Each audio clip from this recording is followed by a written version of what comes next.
आपका स्वागत है स्टोरी यूनिवर्स में। मुंशी प्रेमचंद द्वारा लिखित मजनू एक ऐसी रचना है जो हमें इश्क की उन गहराइयों में ले जाती है जहां तर्क और अक्ल की कोई जगह नहीं होती। मुंशी प्रेमचंद, जिन्हें हिंदी साहित्य का सम्राट कहा जाता है, अपनी कलम की मार्मिकता और समाज के हर तबके की बारीक समझ के लिए प्रसिद्ध हैं। उनकी कहानियों में समाज की सच्चाई का ऐसा चित्रण होता है जो पाठकों के दिल को छू जाता है। मजनू में प्रेमचंद ने उस आशिक की दास्तान लिखी है जो इश्क के सागर में इतना गहरा डूब गया कि उसकी दुनिया में बस लैला का ही नाम रह गया। आखिर क्या था मजनू के इश्क में जो उसे दीवानगी की हद तक ले गया? क्यों लैला और मजनू की मोहब्बत आज भी इश्क की मिसाल बनकर कायम है? प्रेमचंद इस कहानी के माध्यम से हमें दिखाते हैं कि सच्चा प्रेम वो नहीं जो हासिल हो, बल्कि वो है जो हर मुश्किल के बावजूद अपनी पाकीज़गी को बनाए रखे। मजनू की पागलपन भरी मोहब्बत क्या इस दुनिया की हकीकत में भी मुमकिन है या यह केवल एक शायर की कल्पना है? ऐसे प्रश्न हमारे मन में उभरते हैं जब हम इस प्रेम कहानी के हर पहलू को देखते हैं।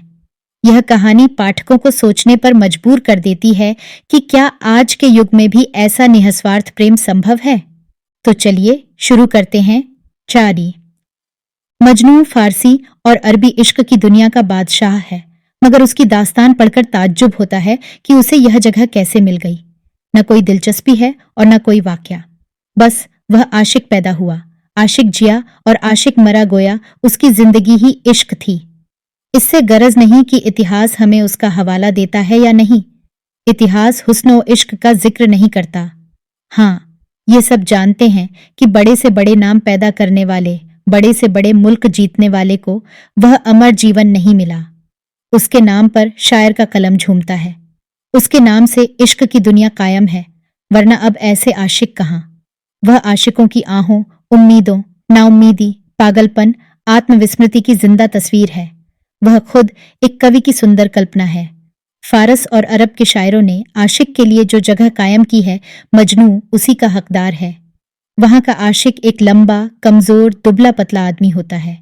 उसके नाखून और बाल बड़े बड़े होते हैं।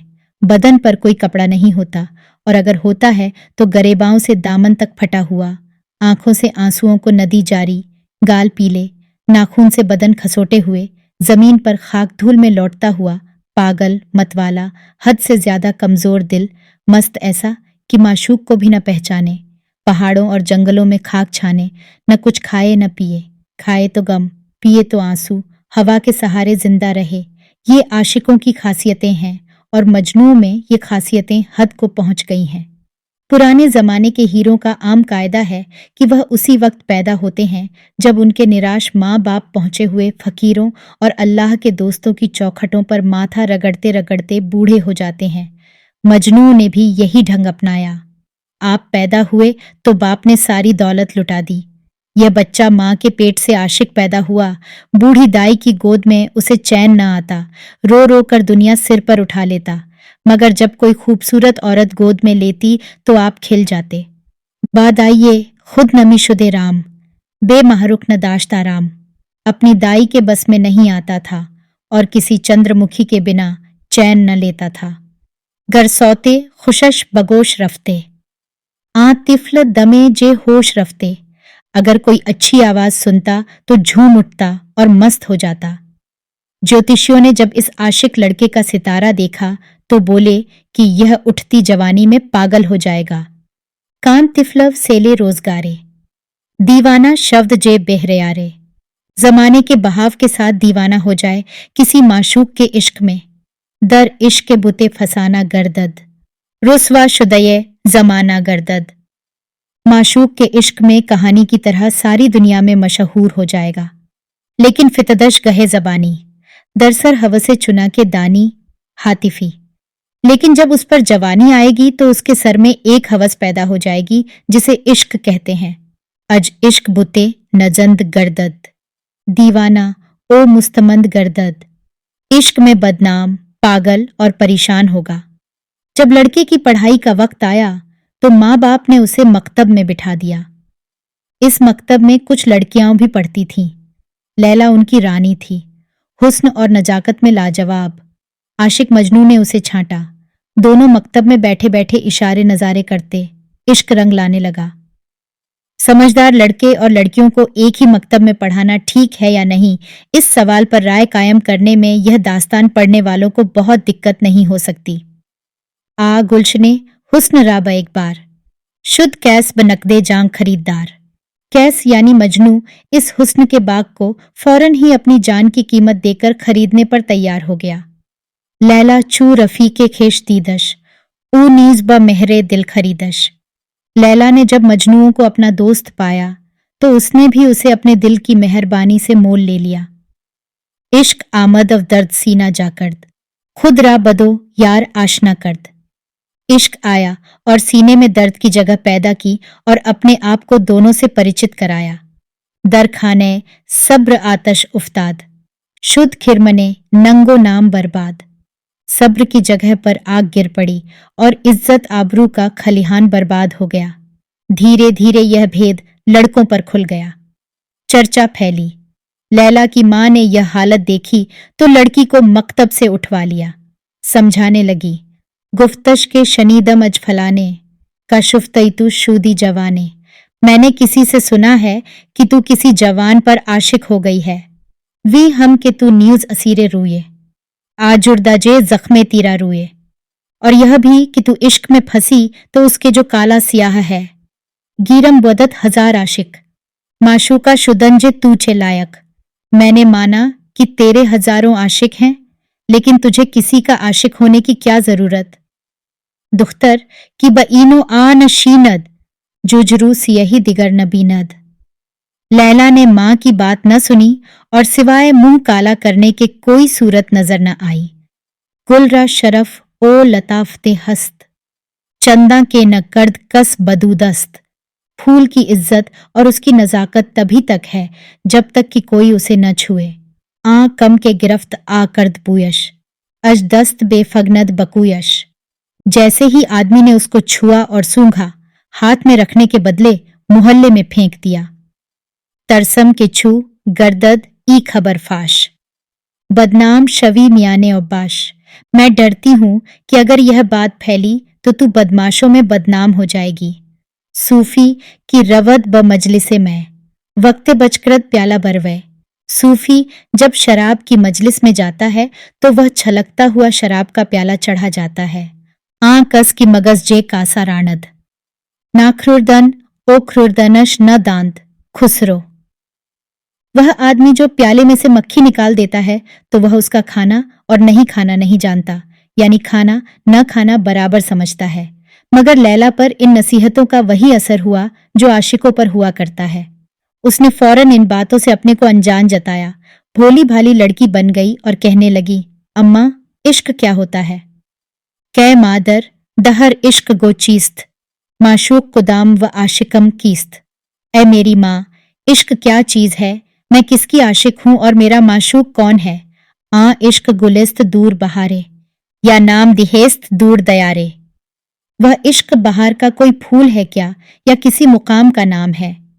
या इश्क जे जिन्स खुर्द पिन्हास्त, अज बहरे खुदा ब मन बिगो रास्त। या वह इश्क कोई छिपी हुई चीज है, खुदा के वास्ते मुझे अच्छी तरह ठीक ठीक बता। हरगिज न शनिदायमी नाम, लफ्जे के नीस्त दूर जहां आम। मैंने यह नाम कभी नहीं सुना, ऐसा कोई लफ्ज दुनिया में आम नहीं है। मां बेचारी सीधी सादी औरत थी। लड़की की बातों पर यकीन आ गया। इधर इश्क ने और पांव निकाले। मियां मजनू मदरसे जाते और रो पीट कर घर चले आते। आखिर जब देखा कि इस रोने धोने से काम न चलेगा तो एक दिन आप अंधे बन बैठे और लैला के दरवाजे पर जाकर रास्ता पूछा। लैला ने उनका हाथ पकड़कर रास्ता बताया। दिल की कहानी कहने सुनने का भी मौका मिल गया। अब तो आपको चस्का पड़ गया। अब आप फकीर बनकर लैला के दरवाजे पर पहुंचे और आवाज लगाई। लैला ने आवाज पहचान ली। खुद भीख लेकर दरवाजे पर आई। नजरें मिलीं और दिल ठंडे हुए। फिर तो मियां मजनू रोज एक ना एक स्वांग भरते, यहां तक कि बहरूप खुल गया। लोग मजनू की ताक में रहने लगे कि मौका पाएं तो हमेशा के लिए किस्सा पाक कर दें। यह पांसा भी पट पड़ा। लैला की जुदाई ने मजनू को पागल बना दिया। दीवाना इश्क शुद ब एक बार, रुसवाए मोहल्ला गश्त ओ बाजार। वह इश्क में पागल हो गया, मोहल्ले बाजार में बदनाम हो गया। गश्ते सरोपा बरहना पैवस्त, तिफला ने कबीला संगे दरदस्त।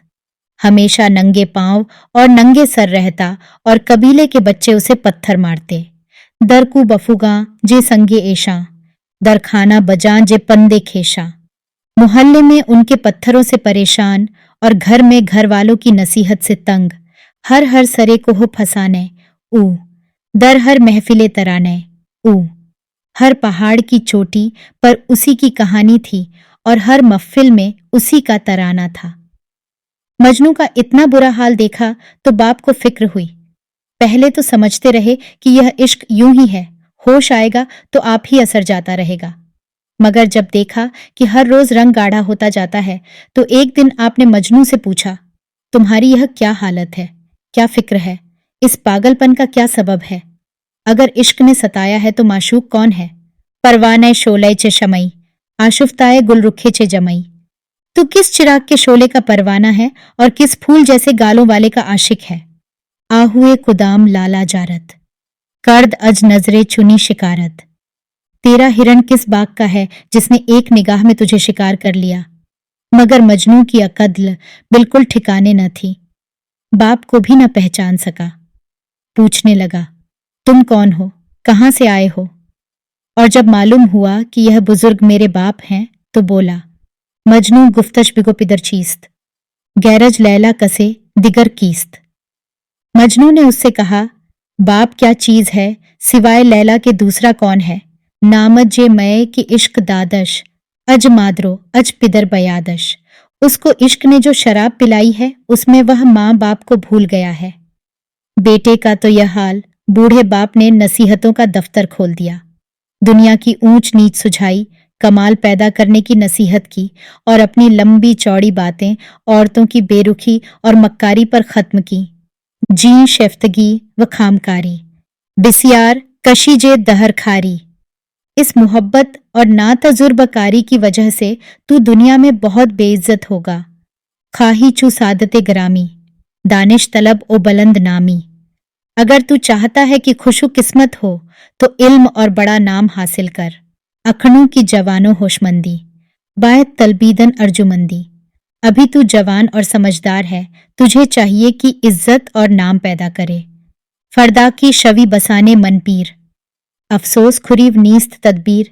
कल तू मेरी तरह बुढ़ा हो जाएगा, फिर अफसोस करेगा, लेकिन तब कोई इलाज न होगा। बा अस्ल ओ नसब मबाश मगरूर, कां हस्त जे मर्दुमी दूर। खानदान और जात पांत पर घमंड न कर, क्योंकि ये बातें मर्दानगी से दूर हैं। कस मेहरो वफा जे जन न जूयद, कज शोराजमी समन न रुयद। कभी औरत से मोहब्बत और मेहरबानी की उम्मीद न रखनी चाहिए, क्योंकि बजर जमीन में चमेली कभी नहीं लगती। चश्मश की नजर बनाज करदा, बर तू दरे फितना बाज करदा। उसकी चितवन ने एक खास नजर करके तुझ पर फितने और फसाद का दरवाजा खोल दिया है। मगर आशिकों पर नसीहतों का असर कब हुआ है? खास तौर पर ऐसी नसीहत का जिसमें दिल की हालत का जरा भी ख्याल न रखा गया हो और जिसमें हमदर्दी का काई पहलू न हो। मजनू ने इसके जवाब में मजबूरी और बेबसी जताई और किसी कदर बेअदबी के साथ कहा, आप इस गली से वाकिफ नहीं, आप मेरे दर्द को जया जाने, मुझे मेरे हाल पर छोड़ दीजिए। ई शेफ्तगी बदस्ते मन नीस्त, कस दुश्मने जान खेशतन नीस्त। यह इश्क मेरे बस का नहीं है, क्योंकि कोई आदमी अपनी जान का दुश्मन नहीं होता। खाही जे फिराके ऊ न नालम, बरखेज ओ बरारश अज खयालम। अगर तू चाहता है कि मैं उसकी जुदाई में न रो चिल्लाऊं तो उठ और उसका ख्याल मेरे दिल से निकाल दे। खिजल तजदा ओ सियाह कारम, वजह कर दये खे शर्मसारम। मैं कसूरवार हूं और अपने किए पर शर्मिंदा हूं। चू नीस्त बदस्त अख्तियारम, बगुजार पिदर मरा बकारम। जब मुझे अपने पर अख्तियार नहीं तो यही अच्छा है कि अब आप तू मुझे मेरी हालत पर छोड़ दे। आ बेह कि नसीहतम न गोई, दस्त अज मनो कारे मन बशोई। यही अच्छा है कि तू मुझे कोई नसीहत न कर और मुझसे और मेरे काम से हाथ धो ले। आदीदा कियामत अज अजलकूर। अजियारी सुरमा कैदिहद नूर, वह आंख जो पैदा ही अंधी हुई, उसको सुरमे की मदद से क्या रोशनी मिल सकती है। पंदम छे दीही छे जाए पंदस्त, पंदे तू मरा न सूद मंदस्त। तू मुझे नसीहत करता है, यहाँ नसीहत की क्या जगह है, तेरी नसीहत से मुझे क्या फायदा। अब जवाब का आखिरी टुकड़ा मतलब से भरा हुआ है, जो एक हद तक असलियत का रंग लिए हुए है। ऊ न लैला ओ मन न मजनू, यकतन शुदाइम हर दो अखणू। वह लैला नहीं है और मैं मजनू नहीं हूं। हम दोनों अब एक बदन हो गए हैं।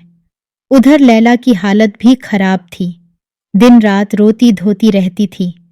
नी गुफ्त किया हच्चू कुनम चू, मजनू शुदाम जे इश्क मजनू। कहती थी कि हाय मैं क्या करूं, मजनू के इश्क में खुद मजनू हो गई हूं। ए बादेसबा चू मितवानी, कज मन खबरे बाऊ रसानी। कहती ए सुबह की नर्म और ठंडी हवा, अगर तुझसे हो सके तो मेरी हालत उससे कह देना। मन हम जे तू कुश्ते फिराकम, जुफ्तम बगमत गरज तू ताकम। मैं भी तेरी जुदाई की मारी हुई हूं, अगरचे तुझसे जुदा हूं लेकिन तेरे गम के साथ हूं। ऐ दोस्त बिया दबाए मन कुन, फिक्रे मनो दर्द हाय मन कुन। ऐ दोस्त आ और मेरी दवा कर, मेरे दर्द की फिक्र कर। मसलत न हरीफे रंजो दुर्दम, दानी कि जन्म न चूं तू मर्दम। तुझ जैसा मेरे गम और दर्द का साथी नहीं है। तू जानता है कि मैं औरत हूं, मर्द नहीं हूं। जंजे आतशे इश्क बेश सोजद, खाशा के ज़ईफ पेज सोजद। औरत इश्क की आग में ज्यादा जलती है, जैसे कमजोर घास फूस फौरन ही जलकर राख का ढेर हो जाते हैं। मजनू के बाप ने जब देखा कि खाली नसीहतों और तसल्लियों से काम न चलेगा और लड़का बिल्कुल दीवाना हो चुका है, तो लैला के बाप से दरख्वास्त की कि मजनू से लैला की शादी कर दें। मगर लैला के बाप ने बड़ी बेदर्दी से इनकार कर दिया और अपनी मजबूरी इन शब्दों में व्यक्त की। फर्जंदे तू देव जिश्त खुइस्त, दीवाना ओ तुंद ओ हर्ज गोइस्त। तेरा बेटा शैतान की सी प्रकृति रखता है, वह पागल है, सख्त तबीयत है और बकवास करता रहता है। इस्लाह पिजीर नीस्त मजनू, अज वर्तये अकल हस्त बेरू। मजनू सीधे रास्ते पर नहीं आ सकता, वह अकल के घेरे से दूर जा पड़ा है। बदनाम तरे अजू न बीनम, खुद काम तरे अजू न बीनम। मैंने उससे ज्यादा बदनाम और उससे ज्यादा मतलबी दूसरा नहीं देखा। दानी कि मरा न बा तू जंगस्त, न अज तू वखेशिये तू नंगस्त। तू जानता है कि मेरी तुझसे लड़ाई नहीं है और न तुझसे और तेरे रिश्तेदारों से मैं कोई शर्म रखता हूं। ई कार वले न कार सहसस्त, दीवाने तू न यारे अहलस्त। लेकिन यह काम आसान नहीं है, क्योंकि तेरा दीवाना दोस्ती के लायक नहीं है। तूती की बचौगद हम नफस कर्द, बुलबुल की बजाग दूर कफस कर्द। यह एक ऐसी ही बात है जैसे तूती का साथी उल्लू को बनाना या बुलबुल के साथ कौवे को पिंजरे में रखना। मजनू के बाप ने इन ऐबों की सफाई में बहुत जोरदार तकरीर की और कहा कि आपका यह ख्याल बिल्कुल गलत है। मजनू न तो बदमिजाज है और न बदमस्त, उसे सिर्फ इश्क की बीमारी है। उसकी दवा मिली और वह होश में आया। आप खुद उसे देख लें, उसकी आदत का इम्तिहान कर लें, किसी के कहने सुनने में न आए। हुक्म हो तो हाजिर करूं। वह इस बात पर राज हो गया और हजरत मजनू बुलाए गए, मगर सवाल जवाब की नौबत आने के पहले ही किस्मत की बात कि लैला का कुत्ता उधर से निकल पड़ा। दीवानारा हुए बसस्त मजनू को अब कहाँ सब्र। आप उठे और दौड़कर कुत्ते को सीने से चिपका लिया। कभी उसके नाखूनों को चूमते, कभी उसके मुंह को प्यार करते और उसकी तारीफों के पुल बांध दिए। बरजस्त जे जाए खेश आजाद, वज शौक बदस्तो पायश उपताद। अपनी जगह से बेचैन होकर उठा और उसके पांव पर गिर पड़ा। मालीद ब पुश्त ओ पाए ऊ रुए, की पाए गुजश्ता जस्ट जा कुएं। उसकी पीठ और पांव पर अपना चेहरा मला, क्योंकि उसके पांव लैला के मोहल्ले से गुजरते थे। अवुर्द बहसरतश दूर आगोश, खारीद बनाखून आंसरोगोश। हातिफी बड़े अरमान से उसे गोद में लिया और उसका सर और कान खुजलाने लगा। पायश जे कुल्लू के खार मीरुफ्त, वज पाउसरश गुबार मीरुफ्त। उसके पांव से कांटे साफ करता था और उसके पांव और सर की मिट्टी साफ करता था। दामन बतहश फिगंदा दूर खाक, मीकर्द ब आस्ती सरश पाक। अपना दामन उसके नीचे बिछाता और उसका सर आस्तीन से झाड़ता। बोसीदा सरश बरुफ्क ओ आरज्म, खारीद तनश बना खूने नर्म। उसका सर प्यार से चूमता और उसका बदन धीरे धीरे नाखून से खुजाता। गुफ्त ए गिलेस्त अज वफा सरिश्ता, नक्शत फलक अज वफा सरिश्ता। कहता जाता है कि तेरी मट्टी वफा से गूंदी हुई है और तेरी तस्वीर वफा के आसमान से बनाई हुई है। हमनान कसान हलाल खुर्दा, हम खुर्दा खुद हलाल करदा। तूने जिसका खाया उसे हलाल करके खाया और अपना खाया हुआ हलाल कर दिया। सद रौजिए खुश बजेरे पायत, दर रौजिए गह बिहिश्त जायत। तेरे पांव के नीचे सैकड़ों बाग हैं और हर बाग में एक जन्नत है। सद खूंजे लबत चकीदा दूर खाक, वजलौ से खबा सतत दहन पाक। सैकड़ों खून तेरे होंठ से टपके लेकिन तेरा मुंह खूबासत से पाक है। गर तू सगे अज सरिश्ते दौरान, इनक सगे तू मनम बसद जा। अगरचे तू दुनिया का कुत्ता है लेकिन अब मैं तेरा कुत्ता हूं। मजनू की जबान ने इस वक्त कमाल का जोर दिखाया। यह गोया अपनी उम्मीदों और मुरादों का मरसिया था। मजनू से दामन छू ढहाकर लैला के बाप ने बेटी की शादी इब्न सलाम से कर दी। लैला को बहुत गम हुआ। जहां तक शर्म ने इजाजत दी उसने अपनी नाराजी जाहिर की, मगर जब कुछ जोर न चला तो रो धोकर चुप हो गई। खुशी की महफिल सजाई गई। काजी साहब तशरीफ लाए, शादी की रस्में अदा की गईं और दूल्हा दुल्हन के मिलने की तैयारियां होने लगीं। दूल्हा बन ठन के दुल्हन के कमरे में आया। आमद बसुए उरुस दामाद, बखातिरे खुर्रम ओ दिले शाद। बड़ी खुशी और शौक से दूल्हा दुल्हन की तरफ बढ़ा। दर पहलुए जन निगार बनशस्त, मी खास्त के सुए ऊ बरदस्त। सवारी हुई दुल्हन के पास बैठा और चाहता था कि उस पर हाथ डाले कि बर रुए जदश तमाचे सख्त, मदा गूना दरु फिताद अज तख्त। दुल्हन ने दूल्हे को इस जोर से तमाचा रसीद किया कि वह तख्त से नीचे गिर पड़ा। गुफ्तश्च ख्याले खामदारी, गुलबुए मकुंजे कामदारी। और उससे कहा कि किस बेहुदा ख्याल में है, मेरी जवानी के फूल का रस न चूस।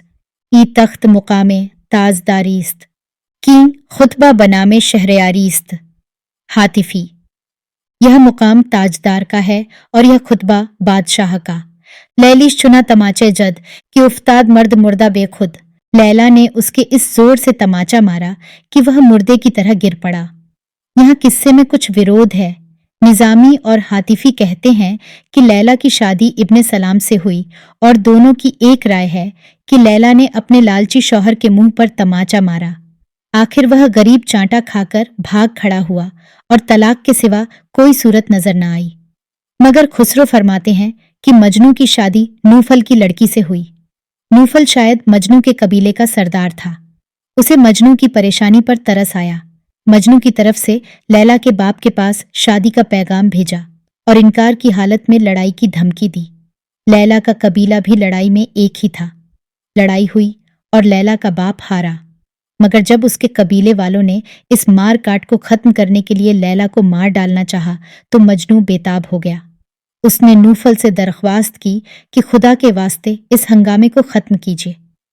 आतीर मज्जन बदुश्मना पेश, कज़म व दिले दोस्तां कुनी रेश। दुश्मनों पर वह तीर न चला जिससे दोस्तों का दिल जख्मी हो जाए। चूं जामे बख्ते मन कबूदस्त, अज कोशिशे मर्दुमा छे सूदस्त। चूंकि मेरी किस्मत का लिबास आसमानी है, यानी मैं बदनसीब हूं, लोगों की कोशिश से क्या फायदा। नूफल ने अपनी फौज हटा ली, मगर उसकी बहादुरों जैसी हमद उर्दी ने यह न चाहा कि वह मजनू को अपना दामाद बना ले। मजनू ने रिश्तेदारों के समझाने और नूफल की बहादुरी से प्रभावित होकर यह शादी मंजूर कर ली। धूमधाम से ब्याह हुआ, मगर चूं शुद गहया कि खुर्रम ओ शाद, हम ख्वाबा शवंद सर्व ओ शमशाद। खुशी से भरी हुई घड़ी में सरो और शमशाद जैसे दूल्हा दुल्हन एक कमरे में सोने गए। आज तख्ते शही सुबुक फुरुजस्ट, बर रुए जमीचू खाक बनशस्त। मजनू दुल्हन की सेज से नोचे कूदा और जमीन पर मट्टी की तरह बैठ गया। मैं दूर पये आं कि शव जुफ्त, दीवाना जे माहिनो बर आशुफ्त। चांद जैसी दुल्हन इस फिक्र में कि अपने दूल्हे से मिले और मजनू की ऐसी हालत जैसी नए चांद पर पागल का पागलपन और बढ़ जाता है। अज बस के गिरीस्त सीना प्रताप, शुद्ध नक्शे बिसात शुस्ता जाम आब। सीने को आग की बेचैनी से इस कदर रोया कि आंसुओं से फर्श के फूल बेल धुल गए। लैला ने यह खूबर सुनी तो बेचैन हो गई। उस वक्त शिकायत के ढंग पर एक चिट्ठी लिखी, कोमल भावनाओं से भरी हुई, कि मैं तुम्हारे नाम पर कसम खाए बैठी रहूं, तुम्हारे लिए रोऊं, तुम्हारे वियोग में जलूं और घर वालों के ताने सहूं, और तुम वफादारी की शर्त को इस बेदर्दी से भुला दो। मन बे तू चुनी बगम नशस्ता, अज हर छे बजुज तू रूये बस्ता। मैं तेरे गम में इस तरह बैठी हुई हूं और सिवा तेरे सबसे मुंह बांधे हुए हूं। छू साया रवद बराहे बामन, फरके न कुनीजे साया ता मन। तू मेरे रास्ते में साये की तरह रहता है, मुझ में और मेरे साये में फर्क नहीं करता। दीदी के ब मारिजे हलाकम, छू बात बरो शूदी जे खाकम। तू देख रहा है कि मैं मरने के किनारे तक पहुंच गई हूं और तू मेरी खाक पर हवा की तरह गुजर रहा है। बेगाना सिफत खराम कर दी, बेगानगी तमाम कर दी। गैरों का रास्ता अख्तियार कर रहा है और परायेपन को तूने हद कर दी। अखनू ब विसाल खुफ्ते शाद, हम खाबये तू मुबारकत बाद। अब तू अपनी दुल्हन के साथ खुशी खुशी सो रहा है, तुझे तेरे साथ सोने वाली मुबारक हो। बाई हमा दोस्तदारी यारम, बा यारे तू न्यूज दोस्तदारम। मैं इन तमाम बातों पर भी तेरी दोस्त हूं और तेरे साथी की भी दोस्त हूं। आ यार की दोस्त दाश्त यारम, दुश्मन बुअदम और न दोस्त दारम। वह दोस्त जो मेरे प्रेमी को दोस्त रखे, अगर मैं उस दोस्त न रखूं तो उसकी दुश्मन हूं। गर तू बकुनी ब मेहर यादम, अज तरबियते गमे तू शादम। अगर तू मेहरबानी से मुझे याद करे तो तेरे गम में भी खुश हूं। मजनू तो आशिक ही थे, उसका एक लंबा चौड़ा जवाब लिखा। खूब रोए गिड़गिड़ाए और मान लिया कि मैंने शादी की, मजबूर था, बेबस था, मगर मैंने अगर इस माशूक की सूरत देखी हो तो मेरी आंखें फूट जाएं। कैसा नाजुक शेर है, मुर्ग की परश बिरिक्त अजतन, बेहुदा बुअत कफस शिकस्तन। वह चिड़िया जिसके पर उखाड़ दिए गए, उसका पिंजड़ा तोड़ना फिजूल है। ये खुसरो की रवायत है, मगर हमारे ख्याल में निजामी और हातिफी की रवायत ज्यादा सही है। मजनू अपने बाप को कई बार बेअदबी से जवाब दे चुका था। इस वक्त सिर्फ अदब की खातिर उसका काबू में आ जाना मुमकिन नहीं मालूम होता। इसके विपरीत लैला औरत थी और अपने जिद्दी माँ बाप की ज्यादा खुल्लम खुल्ला मुखालिफत नहीं कर सकती थी। इसीलिए जब मजनू को मालूम हुआ कि लैला की शादी इब्ने सलाम से हो गई तो उसने एक दर्द से भरी हुई चिट्ठी लिखी थी, खुली खुली शिकायतें की थीं। तुम वादा तोड़ने वाली हो, दगाबाज हो, फरेबी हो, दानी ब मनत छे वाधा बूद, हरगिज बतुई गुमा कुजाबूद। तू जानती है कि मुझसे तूने क्या वादा किए थे, मुझे तुझसे यह उम्मीद कहाँ थी। ए गंजे सुखन दरोग वादा, वह दिलबरे बेफरोग वादा। ए बातों के खजाने, ए वादा न पूरा करने वाले, ए माशूक, ए वादा भूल जाने वाले। गाहम ब सुखन फरेब दादी, बा वादा गहे शके बदादी। कभी तूने मुझे अपने वादों से तसल्ली दी और कभी अपनी बातों से धोखा दिया। लैला ने इसका बड़ी गंभीरता से जवाब दिया और मजनू की तसल्ली की।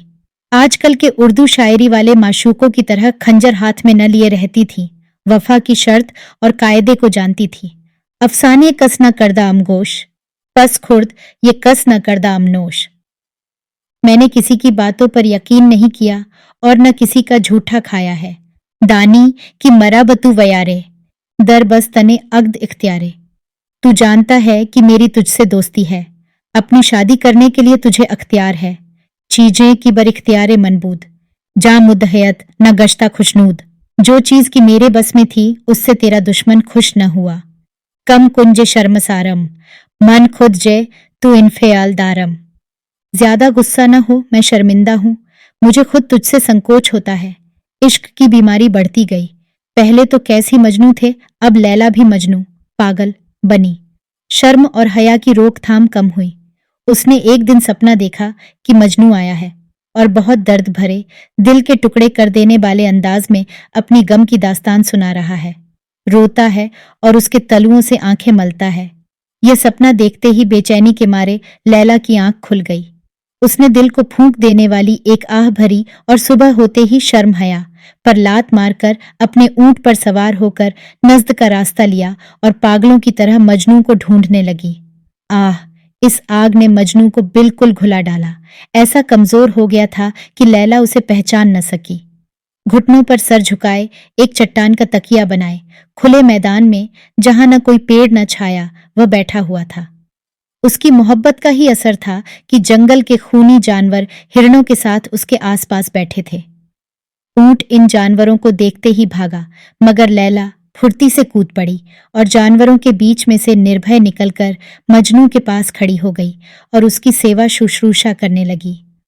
आन सर के बखा के रह फितादश, बर जानवे खेशतन निहादश। वह सर जो रास्ते की खाक पर पड़ा था उसे अपनी जांघ पर रखा। अशकज रुखे गरीब गमनाक, नी कर्द ब आस्तीने खुद पाक। अपनी आस्तीन से उस गरीब गम के मारे के चेहरे से आंसू पोंछे। मजनू को दोस्त की निकटता ने अधीर कर दिया। लैला उसकी अधीरता से प्रभावित होकर बोली, ए आशिके जार गम गुसारम, मकसूदे तू चीस्तता बरारम। ए मेरा गम खाने वाले आशिक, बता तू क्या चाहता है। तेरी कोई ख्वाहिश ऐसी नहीं जिसे मैं पूरा न कर सकूं। आ बेह के दिहेम दस्त बाहम, वां गहा बनिहेम सर ब आलम। यह अच्छा होगा कि हम तुम हमेशा के लिए एक दूसरे का हाथ थाम लें और फिर दुनिया में रहें। यह लहजा जुदा न बाशेम, बहेचकस आशना न बाशेम। पल भर को भी जुदा न हो और दूसरे किसी से कोई मतलब न रखें। मगर मजनू को इश्क और रोने धोने से काम था। शायद लैला से मिलने और उसकी सूरतें निकालने की तरफ उसका ख्याल ही नहीं गया था। तड़पना और जलना उसकी तबीयत बन गई थी। इस मौके पर शायरों में कुछ मतभेद हो गया है। हजरत खुसरो कहते हैं, आसूद दो मुर्ग पर दूर यके दाम, वामीख्त दो बांदा दूर यके जाम। दो बुलबुलें एक जाल में ऐसी खुशी से मिल गईं कि जैसे एक प्याले में दो शराबें मिला दी हों। दर सुबह बहम दमीदा अजदूर, दो शोलारा यके शुदा नूर। दर से सुबह की रोशनी चमकी और दो शोलों से एक नूर पैदा हो गया। मगर हजरत निजामी और हातिफी ने मजनू की इश्क की इज्जत बहुत ऊंची कर दी है। चुनांचे इस मौके पर हातिफी ने मजनू के पाक दामन पर धब्बा नहीं लगाया, ख्याली इश्क को अमली मैदान में कदम नहीं रखने दिया। मजनू को उस वक्त लैला की बदनामी का ख्याल आया। सारी जिंदगी उसे बदनाम करने में खर्च की, खुद भी दुनिया के ताने सहे और उस पर उंगलियां उठवाईं, मगर उस वक्त विरोधियों का डर आड़े आ गया। बोले, आ बे कि निहाजे ईनो आनत, नजदीके पिदर बरम रवानत। यह अच्छा है कि मैं तुझे बहुत पर्देदारी के साथ तेरे बाप के पास ले चलूं। दस्तम नदीहद अगर विसालत, काने शवम अजतूबा खयालत। अगर वे तुझे मेरे साथ रखने पर खुश न हो तो न सही, मैं तेरे ख्याल ही से खुश रहूंगा। जी पस मनम ओ ख्याले तू ए दोस्त, तादस्त दिहद विसालत ए दोस्त। और इसके बाद फिर जब तक ए दोस्त तू मुझसे न मिले, मैं हूं और तेरा ख्याल। लैला अपने घर लौट आई। आशिक की इससे ज्यादा और क्या खातिर की जा सकती थी। कुछ दिनों तक वे दोनों इसी गम में घुलते रहे। मजनू अब आशिकाना शेर कहकर अपने दिल की आग बुझाने लगा और उन शेरों में दर्द और दिल की तड़प का ऐसा असर होता था कि सुनने वालों के कलेजे मुंह को आ जाते थे। इश्क अपनी आखिरी हद तक पहुंच चुका था। वह इश्क जो आप अपनी मंजिल हो, वह इश्क जो दोस्त की मुलाकात की हदों का पाबंद न हो, उसका अंजाम और क्या हो सकता था। हातिफी कहता है, लैला ने सपना देखा कि मजनू मर गया और उसी दिन उसे मारे गम और बेचैनी के बुखार आ गया। इस बुखार की आग ने दिल की जलन के साथ मिलकर उसका काम तमाम कर दिया। उसके मुकाबले में खुसरो की यह रवायत ज्यादा सही मालूम होती है कि एक दिन लैला बेचैन होकर अपनी कुछ सहेलियों के साथ एक बाग की तरफ निकल गई। घर पर किसी तरह चैन ही न आता था। बाग में वह जमीन पर बैठी हुई अपने दर्द व गम की दास्तान सुना रही थी कि इसी अरसे में मजनू के एक हमदर्द और दोस्त उधर आ निकले। जवान लड़कियों का यह जमघट देखा तो लैला को पहचान गए, इस ख्याल से कि देखें मजनू के पागलपन ने लैला के दिल पर भी कुछ असर किया है या नहीं। आपने मजनू को एक दर्द भरी गजल गानी शुरू की। लैला ने सुनी तो जिगर के टुकड़े टुकड़े हो गए, दीवानों की तरह उठी और उस गजल गाने वाले के पांव पर अपने गाल रख दिए और मजनू की खूबर पूछी। जा गमजदा की तराना रानी, मारा खूब रे देह अतमवाणी। जिस गम के मारे हुए का यह गीत है, अगर हो सके तो उसका हाल भी बयान कर। वह हजरत इश्क और आशिकरी के भेदों के वाकिफ न थे, अपनी उसी इम्तिहान लेने की धुन में बोले। मजनू तो चल बसे, दिल राबतू दादा बूद आजाद, जानीज बबेदिली बतू दाद। उसने दिल तो तुझे आजादी से दे ही दिया था, आखिरकार जान भी तुझे ही दे दी। ताजीम त नजर बसुए तू दाश्त, छू मरहमे आरजुए तू दाहत। उसने मरते दम तक तेरा रास्ता देखा, क्योंकि तू उसकी उम्मीदों का मरहम रखती थी। लैला यह दिल छेद देने वाली खूबर सुनते ही पछाड़ खाकर गिरी और घायल परिंदे की तरह तड़पने लगी। मियाँ गजल गाने वाले बहुत शर्मिंदा हुए और चाहा कि इस घाव को खुशी को खूबरों से भर दें।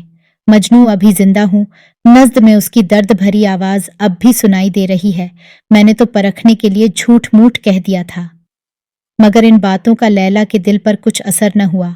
रूह को ऐसा सदमा पहुंचा कि संभल न सकी। घर पहुंचते पहुंचते बुखार आया और हालत बिगड़ गई और मौत के लक्षण दिखाई पड़ने लगे।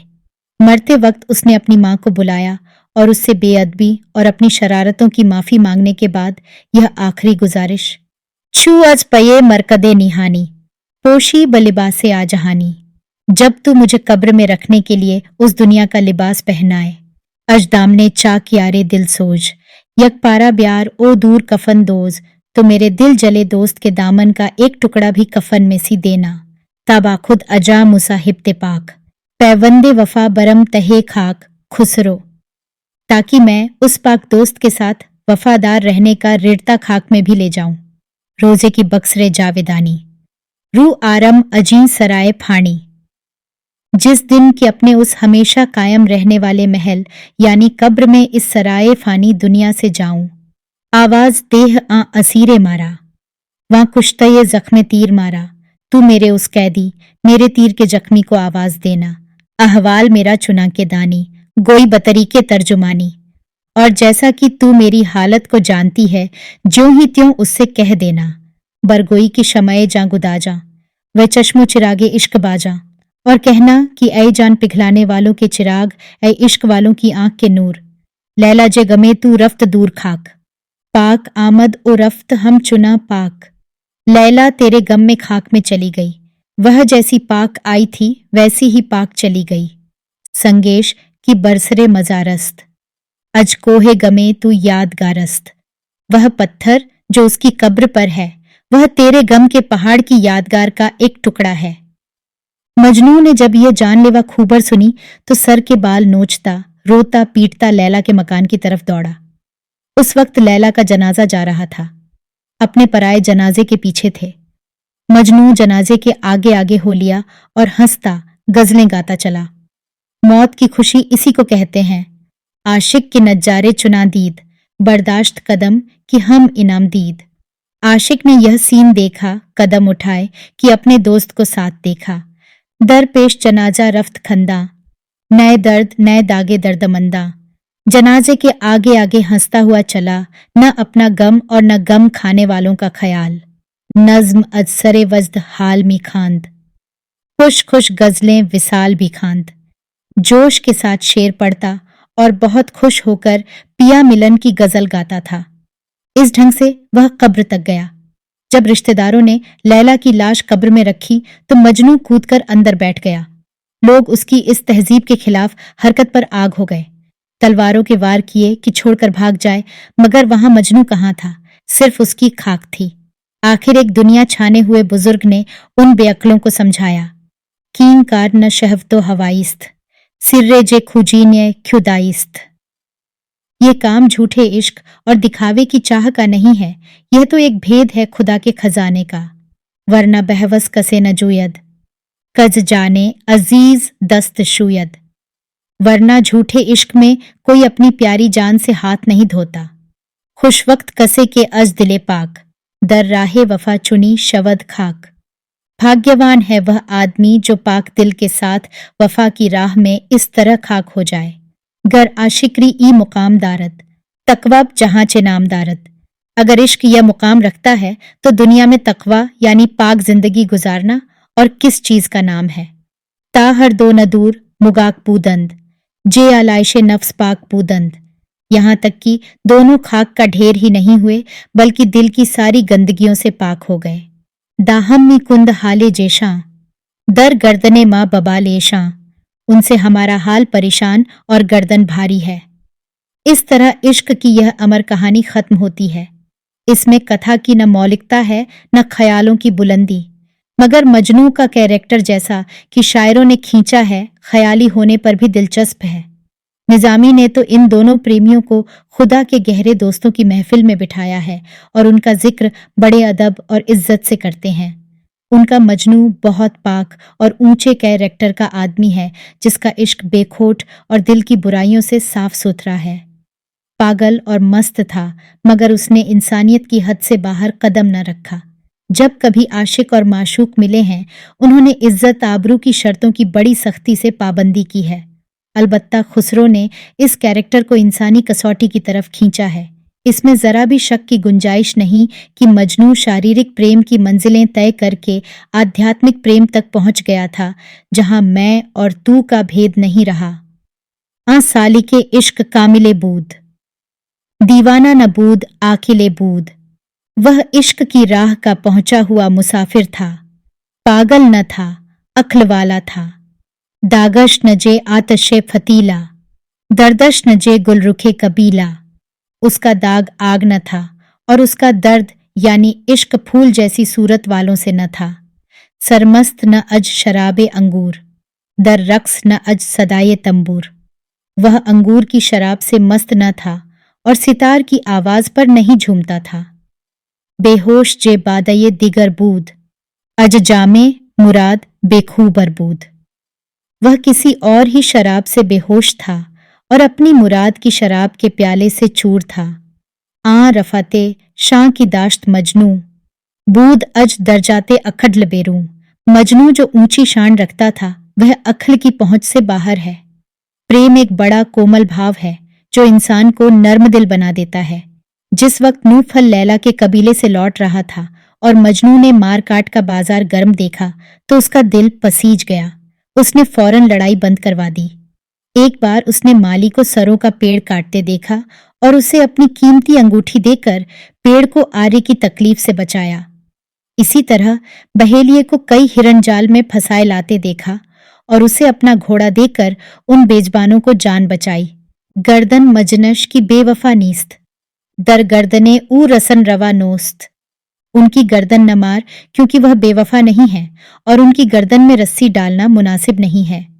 जब लैला की इब्न सलाम से शादी हो चुकी थी तो एक दिन मजनू उसे देखने के शौक से बेताब होकर लैला के घर चला आया। लैला ने झरोखे से उसे देखा तो बोली, तुम इस तरह अपनी जान खतरे में क्यों डालते हो? मजनू अपना दुखड़ा रोने लगा कि इतने में इब्न सलाम को खबर हो गई। भरा बैठा ही था, तलवार लिए गरजता हुआ आ पहुंचा और चाहा कि एक ही बार में पागलपन के साथ सर भी खत्म कर दे, मगर उसका हाथ ऊपर का ऊपर उठा रह गया। दूसरे हाथ में तलवार ली, उसकी भी वही गति हुई। शर्मिंदा होकर मजनू के पैरों पर गिर पड़ा और माफी चाही कि मदद कीजिए, मैं तो किसी काम का न रहा।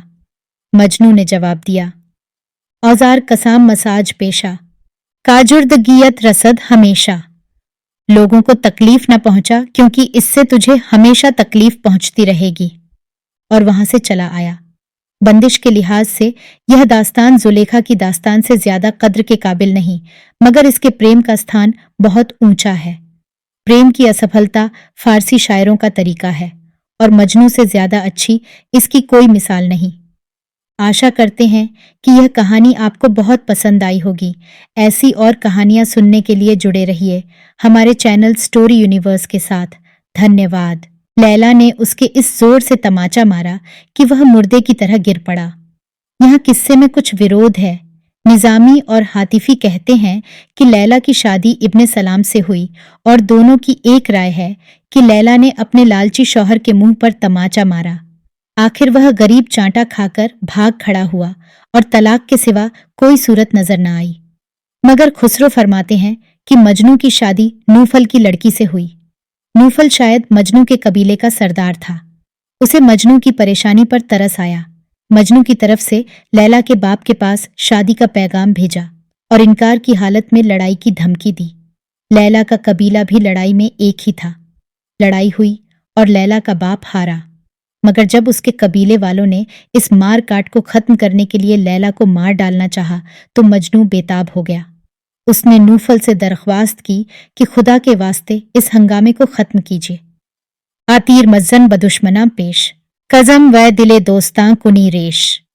दुश्मनों पर वह तीर न चला जिससे दोस्तों का दिल जख्मी हो जाए। चूं जामे बख्ते मन कबूदस्त, अज कोशिशे मर्दुमा छे सूदस्त। चूंकि मेरी किस्मत का लिबास आसमानी है, यानी मैं बदनसीब हूं, लोगों की कोशिश से क्या फायदा। नूफल ने अपनी फौज हटा ली, मगर उसकी बहादुरों जैसी हमद उर्दी ने यह न चाहा कि वह मजनू को अपना दामाद बना ले। मजनू ने रिश्तेदारों के समझाने और नूफल की बहादुरी से प्रभावित होकर यह शादी मंजूर कर ली। धूमधाम से ब्याह हुआ, मगर चूं शुद गहया कि खुर्रम ओ शाद, हम ख्वाबा शवंद सर्व ओ शमशाद। खुशी से भरी हुई घड़ी में सरो और शमशाद जैसे दूल्हा दुल्हन एक कमरे में सोने गए। आज तख्ते शही सुबुक फुरुजस्ट, बर रूये जमीचू खाक बनशस्त। मजनू दुल्हन की सेज से नोचे कूदा और जमीन पर मट्टी की तरह बैठ गया। मैं दूर पये आं की शव जुफ्त, दीवाना जे माहेनौ बर आशुफ्त। चांद जैसी दुल्हन इस फिक्र में कि अपने दूल्हे से मिले और मजनू की ऐसी हालत जैसी नए चांद पर पागल का पागलपन और बढ़ जाता है। अज बस के गिरीस्त सीना प्रताप, शुद्ध नक्शे बिसात शुस्ता जाम आब। सीने को आग की बेचैनी से इस कदर रोया कि आंसुओं से फर्श के फूल बेल धुल गए। लैला ने यह खूबर सुनी तो बेचैन हो गई। उस वक्त शिकायत के ढंग पर एक चिट्ठी लिखी, कोमल भावनाओं से भरी हुई, कि मैं तुम्हारे नाम पर कसम खाए बैठी रहूं, तुम्हारे लिए रोऊं, तुम्हारे वियोग में जलूं और घर वालों के ताने सहूं, और तुम वफादारी की शर्त को इस बेदर्दी से भुला दो। मन बे तू चुनी बगम नशस्ता, अज हर छे बजुज तू रूये बस्ता। मैं तेरे गम में इस तरह बैठी हुई हूं और सिवा तेरे सबसे मुंह बांधे हुए हूं। छू साया रवद बराहे बामन, फरके न कुनीजे साया ता मन। तू मेरे रास्ते में साये की तरह रहता है, मुझ में और मेरे साये में फर्क नहीं करता। दीदी के बा मारी जे हलाकम, छू बात बरो शूदी जे खाकम।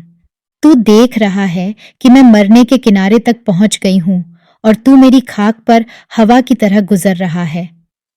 बेगाना सिफत खराम कर दी, बेगानगी तमाम कर दी, गैरों का रास्ता अख्तियार कर रहा है और परायेपन को तूने हद कर दी। अखनू ब विसाल खुफ्ते शाद, हम खाबे तू मुबारकत बाद।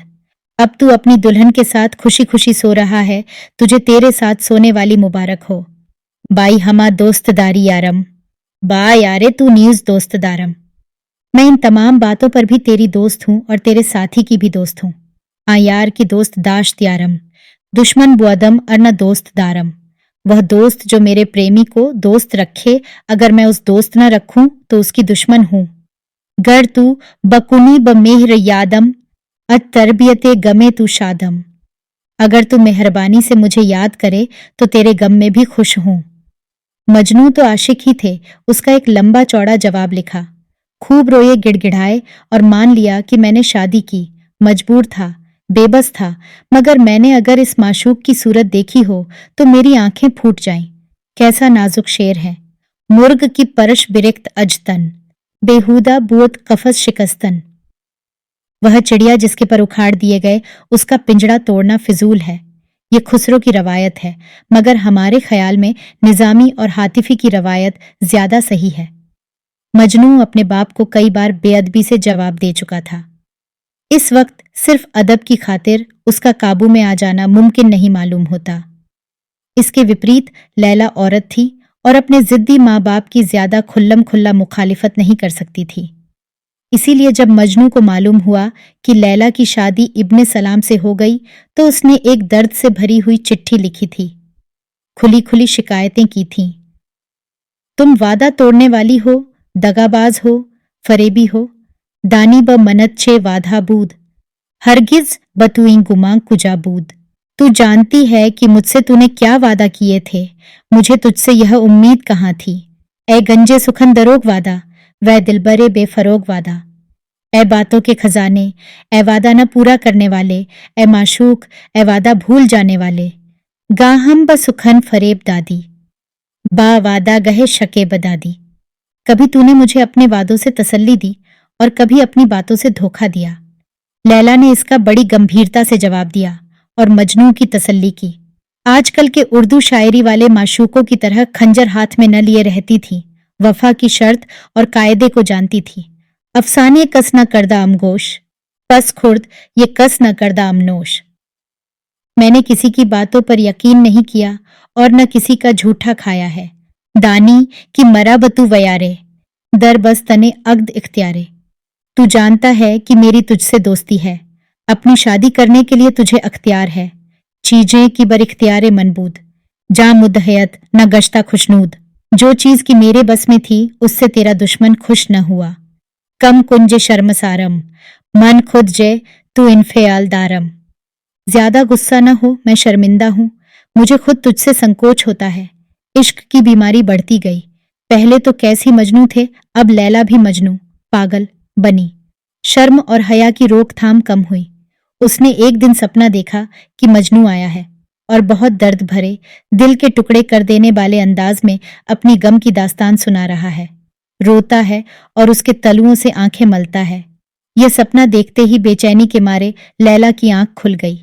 उसने दिल को फूंक देने वाली एक आह भरी और सुबह होते ही शर्म हया पर लात मारकर अपने ऊंट पर सवार होकर नज्द का रास्ता लिया और पागलों की तरह मजनू को ढूंढने लगी। आह, इस आग ने मजनू को बिल्कुल घुला डाला। ऐसा कमजोर हो गया था कि लैला उसे पहचान न सकी। घुटनों पर सर झुकाए एक चट्टान का तकिया बनाए खुले मैदान में जहां न कोई पेड़ न छाया वह बैठा हुआ था। उसकी मोहब्बत का ही असर था कि जंगल के खूनी जानवर हिरणों के साथ उसके आसपास बैठे थे। ऊंट इन जानवरों को देखते ही भागा, मगर लैला फुर्ती से कूद पड़ी और जानवरों के बीच में से निर्भय निकलकर मजनू के पास खड़ी हो गई और उसकी सेवा शुश्रूषा करने लगी। आन सर के बखा के रह फितादश, बर जानवे खेशतन निहादश। वह सर जो रास्ते की खाक पर पड़ा था उसे अपनी जांघ पर रखा। अशकज रुखे गरीब गमनाक, नी कर्द ब आस्तीने खुद पाक। अपनी आस्तीन से उस गरीब गम के मारे के चेहरे से आंसू पोंछे। मजनू को दोस्त की निकटता ने अधीर कर दिया। लैला उसकी अधीरता से प्रभावित होकर बोली, ए आशिके जार गम गुसारम, मकसूदे तू चीस्तता बरारम। ए मेरा गम खाने वाले आशिक, बता तू क्या चाहता है। तेरी कोई ख्वाहिश ऐसी नहीं जिसे मैं पूरा न कर सकूं। आ बेह के दिहेम दस्त बाहम, वां गहा बनिहेम सर ब आलम। यह अच्छा होगा कि हम तुम हमेशा के लिए एक दूसरे का हाथ थाम लें और फिर दुनिया में रहें। यह लहजा जुदा न बाशेम, बहेचकस आशना न बाशेम। पल भर को भी जुदा न हो और दूसरे किसी से कोई मतलब न रखें। मगर मजनू को इश्क और रोने धोने से काम था। शायद लैला से मिलने और उसकी सूरतें निकालने की तरफ उसका ख्याल ही नहीं गया था। तड़पना और जलना उसकी तबीयत बन गई थी। इस मौके पर शायरों में कुछ मतभेद हो गया है। हजरत खुसरो कहते हैं, आंसू दो मुर्ग पर दूर यके दाम, वामीक्त दो बांदा दूर यके जाम। दो बुलबुलें एक जाल में ऐसी खुशी से मिल गईं कि जैसे एक प्याले में दो शराबें मिला दी हों। दर सुबह बहम दमीदा अजदूर, दो शोलारा यके शुदा नूर। दर से सुबह की रोशनी चमकी और दो शोलों से एक नूर पैदा हो गया। मगर हजरत निजामी और हातिफी ने मजनू की इश्क की इज्जत बहुत ऊंची कर दी है। चुनांचे इस मौके पर हातिफी ने मजनू के पाक दामन पर धब्बा नहीं लगाया, ख्याली इश्क को अमली मैदान में कदम नहीं रखने दिया। मजनू को उस वक्त लैला की बदनामी का ख्याल आया। सारी जिंदगी उसे बदनाम करने में खर्च की, खुद भी दुनिया के ताने सहे और उस पर उंगलियां उठवाईं, मगर उस वक्त विरोधियों का डर आड़े आ गया। बोले, आबे कि निहाजे ईनो आनत, नजदीके पिदर बरम रवानत। यह अच्छा है कि मैं तुझे बहुत पर्देदारी के साथ तेरे बाप के पास ले चलूं। दस्तम न दीहद अगर विसालत, काने शवम अजतूबा खयालत। अगर वे तुझे मेरे साथ रखने पर खुश न हो तो न सही, मैं तेरे ख्याल ही से खुश रहूंगा। जी पस मनम ओ ख्याले तू ए दोस्त, तादस्त दिहद विसालत ए दोस्त। और इसके बाद फिर जब तक ए दोस्त तू मुझसे न मिले, मैं हूं और तेरा ख्याल। लैला अपने घर लौट आई। आशिक की इससे ज्यादा और क्या खातिर की जा सकती थी। कुछ दिनों तक वे दोनों इसी गम में घुलते रहे। मजनू अब आशिकाना शेर कहकर अपने दिल की आग बुझाने लगा और उन शेरों में दर्द और दिल की तड़प का ऐसा असर होता था कि सुनने वालों के कलेजे मुंह को आ जाते थे। इश्क अपनी आखिरी हद तक पहुंच चुका था। वह इश्क जो आप अपनी मंजिल हो, वह इश्क जो दोस्त की मुलाकात की हदों का पाबंद न हो, उसका अंजाम और क्या हो सकता था। हातिफी कहता है, लैला ने सपना देखा कि मजनू मर गया और उसी दिन उसे मारे गम और बेचैनी के बुखार आ गया। इस बुखार की आग ने दिल की जलन के साथ मिलकर उसका काम तमाम कर दिया। उसके मुकाबले में खुसरो की यह रवायत ज्यादा सही मालूम होती है कि एक दिन लैला बेचैन होकर अपनी कुछ सहेलियों के साथ एक बाग की तरफ निकल गई। घर पर किसी तरह चैन ही न आता था। बाग में वह जमीन पर बैठी हुई अपने दर्द व गम की दास्तान सुना रही थी कि इसी अरसे में मजनू के एक हमदर्द और दोस्त उधर आ निकले। जवान लड़कियों का यह जमघट देखा तो लैला को पहचान गए, इस ख्याल से कि देखें मजनू के पागलपन ने लैला के दिल पर भी कुछ असर किया है या नहीं। आपने मजनू को एक दर्द भरी गजल गानी शुरू की। लैला ने सुनी तो जिगर के टुकड़े टुकड़े हो गए। दीवानों की तरह उठी और उस गजल गाने वाले के पांव पर अपने गाल रख दिए और मजनू की खूबर पूछी। जा गमजदा की तराना रानी, मारा खूब रे देह अतमवाणी। जिस गम के मारे हुए का यह गीत है, अगर हो सके तो उसका हाल भी बयान कर। वह हजरत इश्क और आशिकरी के भेदों के वाकिफ न थे। अपनी उसी इम्तिहान लेने की धुन में बोले, मजनू तो चल बसे, दिल राबतू दादा बूद आजाद, जान नीज बबेदिली बतू दाद। उसने दिल तो तुझे आजादी से दे ही दिया था, आखिरकार जान भी तुझे ही दे दी। ताजीम त नजर बसुए तू दाश्त, छू मरहमे आरजुए तू दाहत। उसने मरते दम तक तेरा रास्ता देखा क्योंकि तू उसकी उम्मीदों का मरहम रखती थी। लैला यह दिल छेद देने वाली खूबर सुनते ही पछाड़ खाकर गिरी और घायल परिंदे की तरह तड़पने लगी। मियाँ गजल गाने वाले बहुत शर्मिंदा हुए और चाहा कि इस घाव को खुशी को खूबरों से भर दें।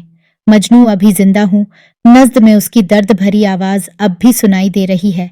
मैंने तो परखने के लिए झूठ मूठ कह दिया था। मगर इन बातों का लैला के दिल पर कुछ असर न हुआ। रूह को ऐसा सदमा पहुंचा कि संभल न सकी। घर पहुंचते पहुंचते बुखार आया और हालत बिगड़ गई और मौत के लक्षण दिखाई पड़ने लगे। मरते वक्त उसने अपनी मां को बुलाया और उससे बेअदबी और अपनी शरारतों की माफी मांगने के बाद यह आखिरी गुजारिश, छू अज पये मरकदे निहानी, पोशी ब लिबासे आजहानी।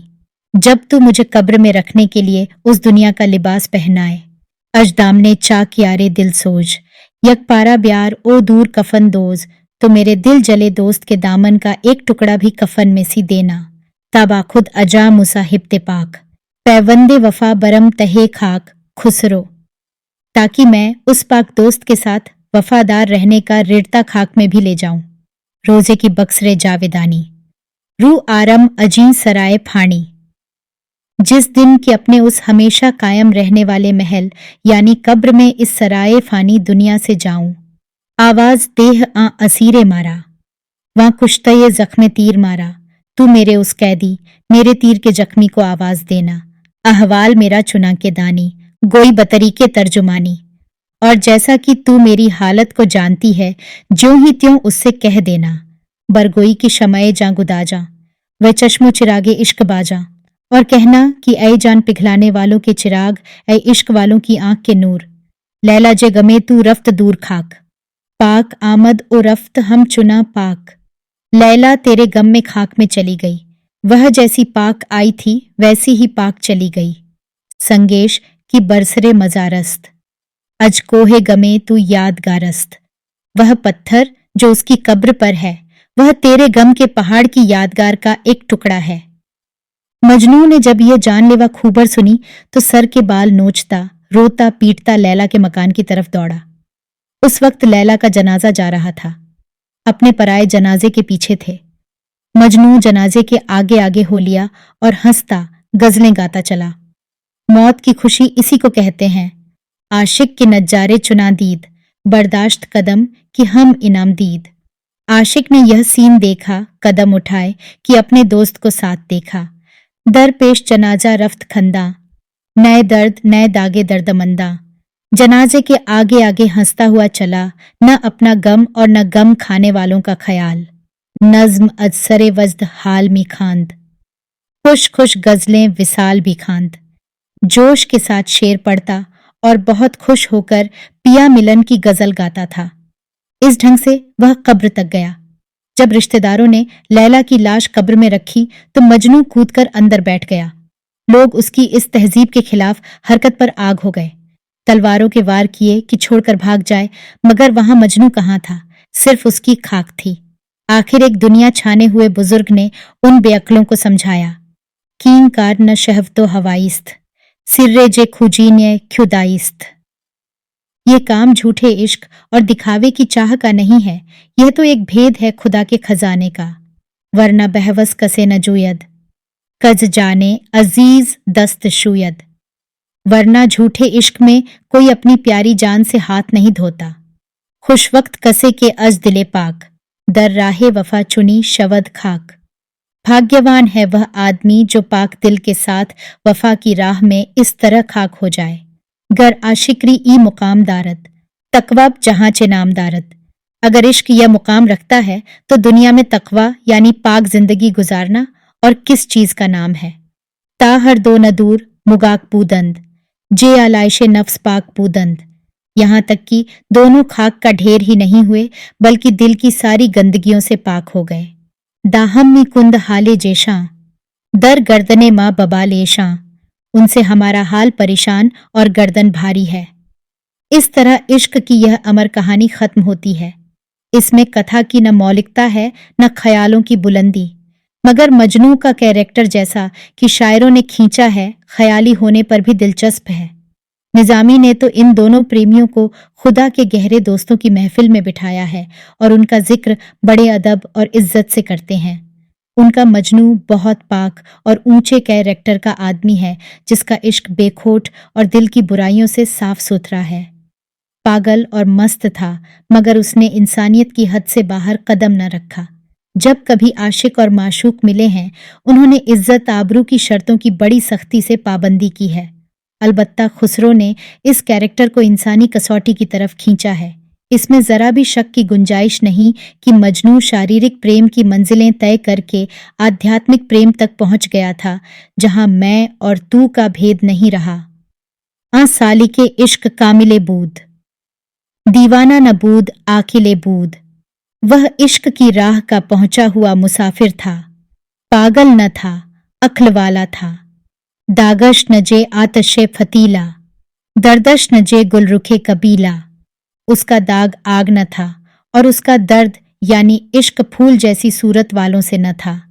सरमस्त न अज शराबे अंगूर, दर रक्स न अज सदाये तंबूर। वह अंगूर की शराब से मस्त न था और सितार की आवाज पर नहीं झूमता था। बेहोश जे बादये दिगर बूद, अज जामे मुराद बेखूबर बूद। वह किसी और ही शराब से बेहोश था और अपनी मुराद की शराब के प्याले से चूर था।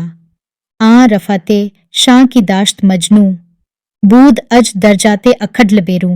मजनू जो ऊंची शान रखता था वह अक्ल की पहुंच से बाहर है। प्रेम एक बड़ा कोमल भाव है जो इंसान को नर्म दिल बना देता है।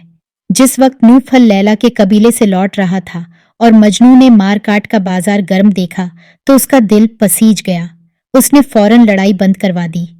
एक बार उसने माली को सरों का पेड़ काटते देखा और उसे अपनी कीमती अंगूठी देकर पेड़ को आरे की तकलीफ से बचाया। इसी तरह बहेलिये को कई हिरण जाल में फंसाए लाते देखा और उसे अपना घोड़ा देकर उन बेजबानों को जान बचाई। गर्दन मजनश की बेवफा नीस्त, दर गर्दने ऊ रसन रवा नोस्त। उनकी गर्दन न मार क्योंकि वह बेवफा नहीं है और उनकी गर्दन में रस्सी डालना मुनासिब नहीं है। जब लैला की इब्न सलाम से शादी हो चुकी थी तो एक दिन मजनू उसे देखने के शौक से बेताब होकर लैला के घर चला आया। लैला ने झरोखे से उसे देखा तो बोली, तुम इस तरह अपनी जान खतरे में क्यों डालते हो? मजनू अपना दुखड़ा रोने लगा कि इतने में इब्न सलाम को खबर हो गई। भरा बैठा ही था, तलवार लिए गरजता हुआ आ पहुंचा और चाहा कि एक ही बार में पागलपन के साथ सर भी खत्म कर दे, मगर उसका हाथ ऊपर का ऊपर उठा रह गया। दूसरे हाथ में तलवार ली, उसकी भी वही गति हुई। शर्मिंदा होकर मजनू के पैरों पर गिर पड़ा और माफी चाही कि मदद कीजिए, मैं तो किसी काम का न रहा। मजनू ने जवाब दिया, औजार कसाम मसाज पेशा, काजुर्दगियत रसद हमेशा। लोगों को तकलीफ न पहुंचा क्योंकि इससे तुझे हमेशा तकलीफ पहुंचती रहेगी। और वहां से चला आया। बंदिश के लिहाज से यह दास्तान जुलेखा की दास्तान से ज्यादा कद्र के काबिल नहीं, मगर इसके प्रेम का स्थान बहुत ऊंचा है। प्रेम की असफलता फारसी शायरों का तरीका है और मजनू से ज्यादा अच्छी इसकी कोई मिसाल नहीं। आशा करते हैं कि यह कहानी आपको बहुत पसंद आई होगी। ऐसी और कहानियां सुनने के लिए जुड़े रहिए हमारे चैनल स्टोरी यूनिवर्स के साथ। धन्यवाद।